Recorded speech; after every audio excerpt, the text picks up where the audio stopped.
Hello friends, ready கிளைங்கன். இந்த வீடியோவை பொறுத்த வரைக்கும் ஒரு காமன் மேனுக்கு இருக்க ஃபீலிங்ஸ் அண்ட் எமோஷன்ஸ், அதாவது இந்த சொசைட்டியை பொறுத்த வரைக்கும் ஒரு அப்பாவா, ஒரு தம்பியா, ஒரு பொண்ணோட அண்ணனா என்ன ஆதங்கமும் அண்ட் எமோஷன்ஸ் இருக்குமோ அதான் நம்ம பேச போறோம். எது ரைட்டு எது தப்புன்னு நம்ம பேச போறது இல்ல, அதோட எமோஷன்ஸ் எப்படி வெளிப்படும் அப்படிங்கறது தான் பேச போறோம். ஸோ இந்த வீடியோவை கடைசி வரைக்கும் பாருங்க. என்னதான்டா பிரச்சனை? 5 வயசு குழந்தையில இருந்து 60 வயசு கிளைய வரைக்குமே ரேப் பண்றீங்க. ரீசெண்டா பொள்ளாச்சியில திருநாவுக்கரசு அப்படிங்கிறவன் தான் லவ் பண்ற பொண்ணை கூட்டிட்டு போயிட்டு தன்னோட ஃப்ரெண்ட்ஸோட சேர்ந்து ரேப் பண்ணி இருந்திருக்கான். அவனுங்களை பிடிச்சி அந்த ஊர்க்காரங்க அடிச்சு விசாரிக்கும் பொழுது அந்த பொண்ணு மட்டும் இல்ல, இதுக்கு முன்னாடி லாஸ்ட் 7 இயர்ஸா 200க்கும் மேற்பட்ட பெண்களை இப்படிதான் ஏமாத்தி கற்பழிச்சு அவங்க வாழ்க்கையை சீரழிச்சிருக்கானுங்க அப்படிங்கிறது தெரிய வருது. அது மட்டும் இல்லாம அவனுக்கு போன்களை பிடுங்கி செக் பண்ணி பார்க்கும்போதும் 1100க்கும் மேற்பட்ட போட்டோஸ் அண்ட் வீடியோஸ், அதாவது அந்த பெண்களோட இருக்க அந்தரங்க வீடியோஸ் அந்த பொண்ணுங்களுக்கு தெரிஞ்சும் தெரியாமலும் எடுத்திருந்திருக்கானுங்க. என்ன அப்படின்னா, அந்த பொண்ணு அவங்கள்ட்ட கெஞ்சறது எப்படி கெஞ்சுறாங்க அப்படின்னா, டே திருநாவுக்கரசு, உன் கூட இருக்கணும்னு மட்டும்தான்டா வந்தேன், இவங்க கூட நான் எதுக்குடா இருக்கணும், ப்ளீஸ் என்னை விட்டுருன்னு ரொம்ப கெஞ்சுது. அந்த பொண்ணு ஒத்துக்க மாட்டேங்குது அப்படின்னு சொல்லிட்டு அவங்க கூட இருக்க ஃப்ரெண்ட்ஸ் எல்லாம் சேர்ந்து அந்த பொண்ணை பெல்ட்டால அடிச்சு ட்ரெஸ் எல்லாம் அவருன்னு சொல்லிட்டு ரொம்ப துன்புறுத்துறானுங்க. ஒரு ஸ்டேஜுக்கு மேல வழி பொறுக்க முடியாம அந்த பொண்ணு எப்படி கெஞ்சுதுன்னா, ஆனா அடிக்காதீங்கன்னா ரொம்ப வலிக்குது, நானே ட்ரெஸ் எல்லாம் கழட்டுறேன்னு சொல்லும் போது அதை ஒரு அப்பாவா, ஒரு அண்ணனா, ஒரு தம்பியா பார்க்கும்போது ஈரக்கொலையெல்லாம் நடுங்கிற அளவுக்கு ரொம்ப ஒரு வேதனையாகவும் ரொம்ப சமூகத்து மேல ரொம்ப ஒரு கோபமாகவும் இருக்கு. இந்த மாதிரி ஆளுங்களுக்கெல்லாம் சட்டம் தண்டனை அப்படிங்கிறது ரொம்ப கடுமையா இருந்தாதான் இந்த மாதிரியான தப்பை இனிமே எவனும் செய்ய மாட்டான் அப்படின்னு சொல்லிட்டு நாம எல்லாமே கதர்னாலும் சரி, என்னதான் பண்ணாலும் சரி, தமிழ்நாட்டை பொறுத்த வரைக்கும், குறிப்பா இந்தியாவை பொறுத்த வரைக்கும் அந்த மாதிரியானதுங்கிறது ஒண்ணு கிடையவே கிடையாது. இங்க சட்டமும் நியாயமும் யாருக்கு எப்படின்னா, நீ வச்சிருக்க பணத்துக்கு ஏற்ற மாதிரியானதான் சட்டமும் நியாயமும். இங்க உன்னோட பணத்தை பொறுத்து தான்.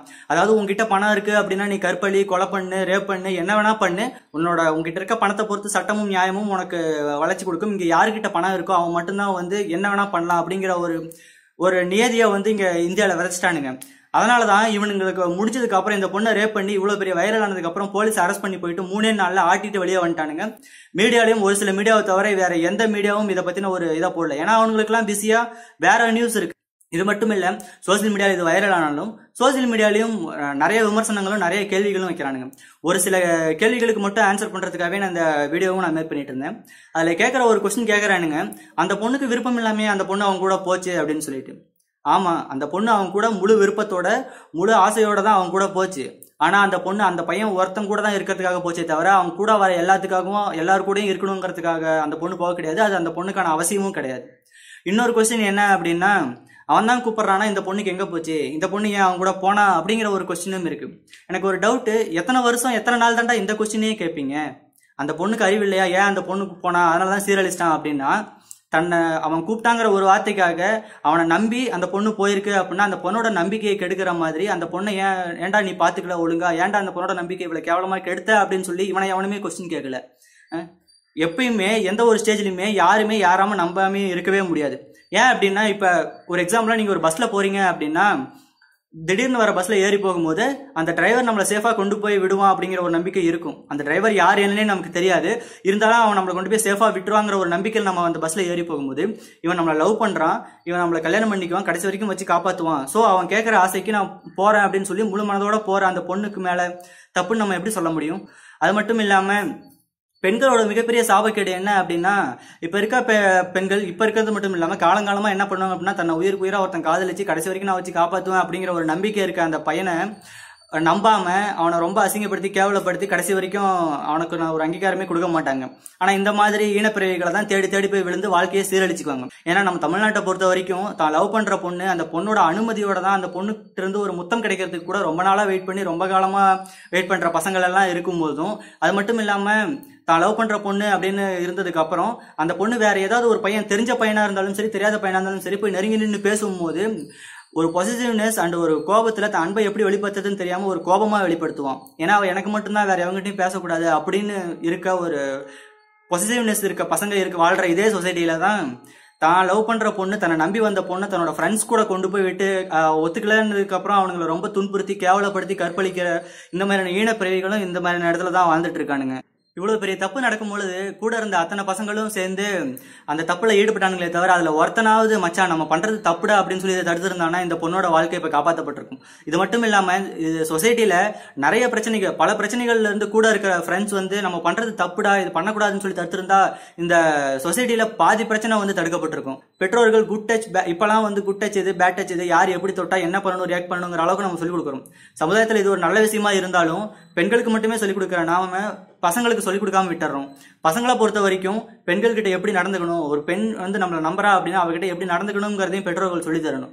தன்னை பெத்த தாய், தனக்காக பிறந்த தன்னோட மனைவி, தான் கூட பிறந்த அக்கா தங்கச்சி, தன்னால பிறந்த ஒரு பெண் அப்படின்னு இந்த 4 பெண்களையும் மதிச்சா அவனால வேற எந்த பொண்ணையும் வந்து தப்பான கண்ணோட்டத்திலையும் பார்க்க முடியாது.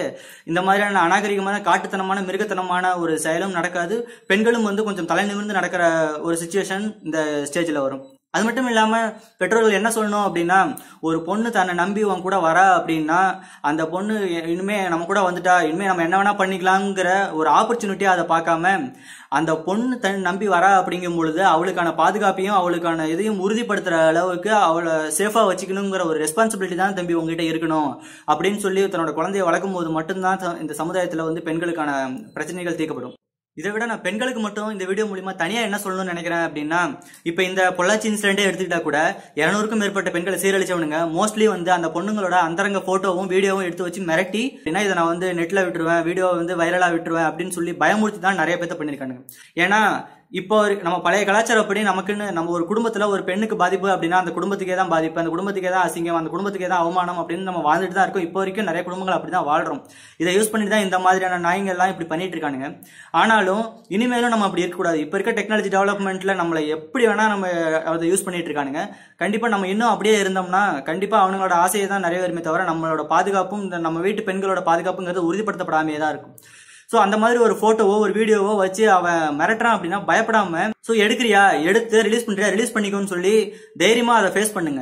சோ இந்த மாதிரி பிரச்சனை இருக்கும்பொழுது உங்களுக்கு நெருங்கின, உங்களுக்கு ரொம்ப நம்பிக்கையா இருக்கவங்க கிட்ட போயிட்டு இந்த விஷயத்தை பத்தி பேசுங்க. அப்பா, அம்மா, தம்பி, தங்கச்சின்னு சொல்லிட்டு இவங்க கிட்ட இதை பத்தின இன்ஃபர்மேஷனை சொல்லி இந்த மாதிரி பிரச்சனைக்கு தீர்வுக்கான வழியை பாருங்க. இந்த மாதிரி ஒரு போட்டோவோ வீடியோவோ எடுக்கிறவனும் சரி, அதை பாக்குறவனும் சரி, தன்னோட அம்மாவும் தன்னோட தங்கச்சியும் இப்படித்தானே இருப்பாங்க அப்படிங்கிற ஒரு எண்ணம் மட்டும் அவங்களுக்கு எப்போ வருதோ அப்போ வந்து இந்த மாதிரியான வக்கரங்கள் எல்லாம் ஓரளவுக்கு குறையும். சோ இந்த மாதிரியான ஈனப்பிரிவுகளுக்கு எல்லாம் பயப்படாம அவங்கள போல்டா ஃபேஸ் பண்ணி இந்த இதுல வந்து நீங்க எப்போ வந்து தைரியமா இருக்கீங்களோ அப்பதான் வந்து உங்களை நீங்களே காப்பாத்திக்க முடியும். உங்களை தற்காத்துக்கிறதுக்காகவும் உங்க கருப்பை காப்பாத்திக்கிறதுக்காகவும் நீங்க அவனை கொலை பண்ற ஸ்டேஜுக்கு போனா கூட அதை வந்து இந்த சொசைட்டி வந்து உங்களுக்கு சப்போர்ட் பண்ணி உங்களுக்கு இதுதான் பண்ணுமே தவிர நீங்க அவனுக்கு பயந்துக்கிட்டு அவனோட ஆசைக்கு இணங்காதீங்க அப்படிங்கிறது தான் நான் சொல்ல வந்தது.